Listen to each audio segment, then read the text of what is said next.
So in our seed bag, we've got a lot of stuff that the kids picked up. Sweet peas, too late for those already. An heirloom, just a squash, might plant that.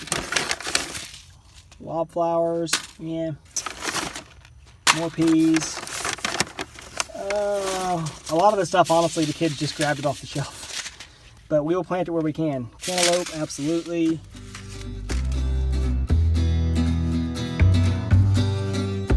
We'll just make a little quick gardening update here. On our big garden, we're looking at the potato patch, which my wife and I just went through and very aggressively weeded out because we very passively let it get completely full of weeds. So we got all these weeds all over the ground. That was my own dumb fault. I might have mentioned in the prior video, but it was a bunch of clover coming up, and I was heartbroken to pull up clover when the bees were all over it, but it was also growing in my potato patch, so the two don't blend very well. Anyway, the potatoes drastically need to be hilled up, and so we're going to start doing that now. Rather than try to dig up the hills from within the row like you would normally do, I'm wanting to, continue adding organic material to this part of the garden just to add the increase the soil tilth. So I'm going to bring in wheelbarrow fulls of this composted cow manure that I've got left over here in the pile, and I'm just going to stack that up around the base of the plants versus using a hoe to pull up to the plant. I'm going to just use the shovel to stack it around the base of the plant, basically. Then we've got to go through the tomatoes, which are mostly weeded out already just because of the plastic, as are the peppers. But we'll go down between the rows and on the ends of the rows and just pull up the big stuff. And then we've gone through where I've spread out manure so far, and I tilled all of it this morning. I wanted to cover it with plastic to let it get solarized, let all the weed seeds germinate, but we just don't have time. I should have done it 2 weeks ago when I finished spreading it, but I didn't. So now we got to get it planted. We're already behind the season on pretty much all of our summer crops, so we're going to get it planted and just deal with the weeds as they come up, so we say, or the whole thing will grow up in weeds and we'll lose it all. But we're gonna get it planted. That's the goal. I would like to actually get the rest of the radish area all dirted in today as well, if possible, but goal one is to weed, basically upkeep what we have, plant what we have, and then we'll see about spreading more dirt. All right, so here we got our taters all kind of picked up and dirted in. And so what I was doing was I would just go along to each plant. I still got a weed growing up beside it. I'd go along to each plant and see if I can get a good one as an example. Just kind of gather it up here in my hand, hold it all up and get it straight up, and then I would throw the dirt in around the base on both sides. So it's, again, took a lot longer and it was far less efficient than just pulling some dirt up with a garden hoe. But I explained, like I said, I want to add more material to this area anyway. If you look at the row, it's interesting. All these potatoes were planted at the same time. Now, granted, they were two different seed stocks. Those were certified seed potatoes, whatever, from Tractor Supply, I believe, blue potatoes. And then the log marks the boundary. So these were certified red Lesotas, I think. And so you can see they're just as big across the border, but then they get thinner down here towards the end. And what also gets thinner is the soil. So on this end, the soil was piled higher, and then I started second guessing, thinking I was put it too deep. So by the time I got to this other end, it was thinner, and the consistency changed.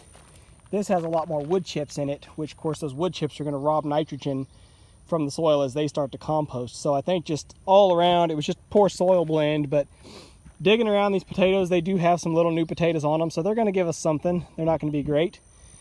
I'm excited to see what we get out of those.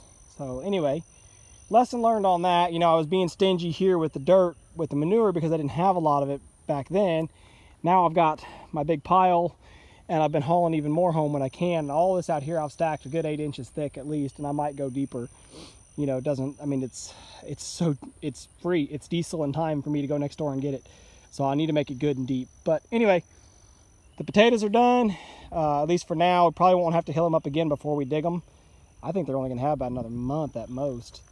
You could probably pull them now and get a lot of little new potatoes, but I want to let them go a little longer and see what we get out of them. We'll go through and do the tomatoes real quick. You see they're blooming happily. Like I said, they don't have too much weeds in them, really. There's some peeking up through each hole where the tomato plant is at just because it got through the plastic. And then the peppers, shoot, the peppers are clean.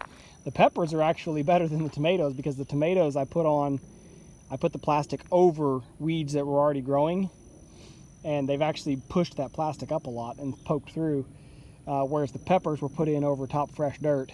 And it's a solid black plastic, whereas this red stuff is a perforated plastic. It was marketed for strawberry beds. Apparently something about the red color is supposed to help strawberries. I don't know. But I just used it because I had it for free. You know, it's a one-use sort of thing. You rip it out and throw it away. I need to pull all my little hoops out too, by the way. We're done with those. So get those yanked out. But anyway, potatoes are done. So I want to start working a plan on planting this over here. We've got all sorts of seeds. Well, actually here, I'll just show you what we got. So in our seed bag, we've got a lot of stuff that the kids picked up. Sweet peas, too late for those already. An heirloom, just a squash, might plant that. Wildflowers, yeah. More peas. A lot of the stuff, honestly, the kids just grabbed it off the shelf. But we will plant it where we can. Cantaloupe, absolutely.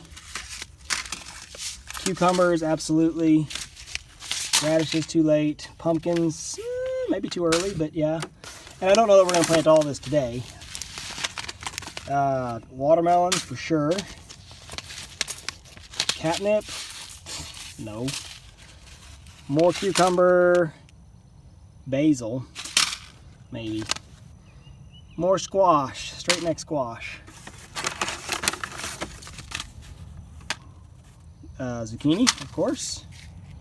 More wildflowers. And, of course, the staples. Blue Lake bush beans. And the mother lode. Peaches and cream sweet corn. Absolutely getting that in the ground today. Burgundy okra, yes. And black diamond watermelon seeds. My father-in-law got that. He just really wanted to buy some watermelon seeds. So, anyway, good mix of a lot of stuff, but I definitely want to get at least the staples in the ground today. The green beans, the corn, and I want to get some melons going, because I know the kids are going to absolutely love to have melons. The wildflowers and the catnip, I don't know. Plus, yeah, the peas and the radish, we're already too late in the year for that anyway, but we will save those and we'll plant them next year. Not a problem. So let's work a plan on where we're going to put this stuff. Well, I say it a lot and I'll say it again. You never have as much space as you think you do. I keep having to tell this to my wife, because she's like, aren't you sure the garden's big enough? And I was like, you know, if you want to grow half of what you say you do, this whole area all the way over to those batch of trees needs to all be tillable garden area. I paced this off and from here to the far side, and got that it's about 40 feet. Looking at it, I really don't believe that, but pacing it off, I just said, okay, it's 40 feet. So I paced off halfway, and you can see where I've cut my rows. So to plant my corn in a square patch, I just said, okay, I'm gonna go 20 feet by 20 feet, basically. Well, shoot, that's half my area, you know, half my plantable area. So this other half is gonna be, you know, bush beans and maybe a few of the select melons that I'd picked out there out of the bag that we were going through a minute ago. I really haven't decided yet which one's going to be, but I absolutely, like I said, I wanted to get the corn and the green beans in just because those are the staples. We've got our potatoes, tomatoes, and peppers. Not any onions, but too late anyway. But yeah, so pretty much corn and beans and maybe a couple melons is going to eat up this whole space. I've got more to do, but not a whole lot more. So it'd be interesting to see. But anyway, I've got the rows cut up here. I'm going to get the corn planted, covered. I might go ahead and cut the rows actually for the green beans too. Just kind of cut all my rows and then go through and plant everything. Yeah, that's what I'll do. All right, so I've got a good bit of planting done already. I've planted up all the space that I have. And I probably way over planted. I have a bad habit of doing that, but I guess you can always thin later. But I've got 4 rows of Blue Lake bush beans right here up front. I've got 2 rows of okra. Now I planted the 2 rows really close together. I probably could have just done 1 row. But I just did 2 rows really close together so you'll be able to access it from both sides. You won't walk down the middle of the row. Cucumber, which these 3 little sets of plants you see actually are ones that our neighbor gave us. So I just went ahead and planted those on top of, I'd made a hill and planted seeds, and then my wife reminded me we had these. So I went in and stuck those in. but there's 3 or 4 hills back behind there that are just seed cucumbers. I've got cantaloupe in this row of hills, and I've got watermelon in this row of hills. Now this whole back half is all sweet corn from here over to the peppers. There's 1, 2, 3, 4, 5, 6, 7 rows, I think, of sweet corn. I don't know if that'll be enough or not. Probably not, but I had to make it a square, so I did that first. And then I've got 3 hills of yellow squash and 3 hills of zucchini. So everything that is available is planted. I've just realized I've got some space right there under the peppers, or from on the right hand end of the peppers there under that black plastic. We could plant something in, so we're going to look and see what we've got for seed that we want to put in there. So that's a little bit more space we've got. And then all the rest of this area, of course, that's all still dying radish. I need to get dirted in, and then we'll probably plant it in about 2 weeks whenever I get back home after this next work hitch. So anyway, planted all we could for today, so at least now we can say that we're trying, and we'll see how she does. Okay, so last task here, we got it all watered in again. We haven't actually artificially watered any of this since we planted it. We've had pretty regular rains, but daytime temps are getting higher, and we actually haven't had a steady rain, not in the last 2 weeks at least, and I don't think we had any rain for a couple days prior to that. They're calling for a chance of rain maybe this next week, but I don't bank on a chance. If they were calling for like 90 to 100% chance, maybe. But anyway, so we went ahead and watered it in. Got hoses run all the way out here from the house. Everything looks like it needed anyway. I mean, we shocked some of these potato plants pretty bad by pulling the weeds up around them. They were looking a little wilty. Some of them still are, but with a good watering, they've perked up a little bit already. And then, of course, yeah, the tomatoes, the peppers, and then everything that's all in the new dirt area is all watered in as well. So that's just part of, you know, when you plant your seeds, you want to water it in anyway. So waited till the very end and then watered everything. That way we weren't walking around in any sort of squishy, wet soil while we were working. So we'll just have to see. We'll try to give you all an update in a couple of weeks and see how everything's looking.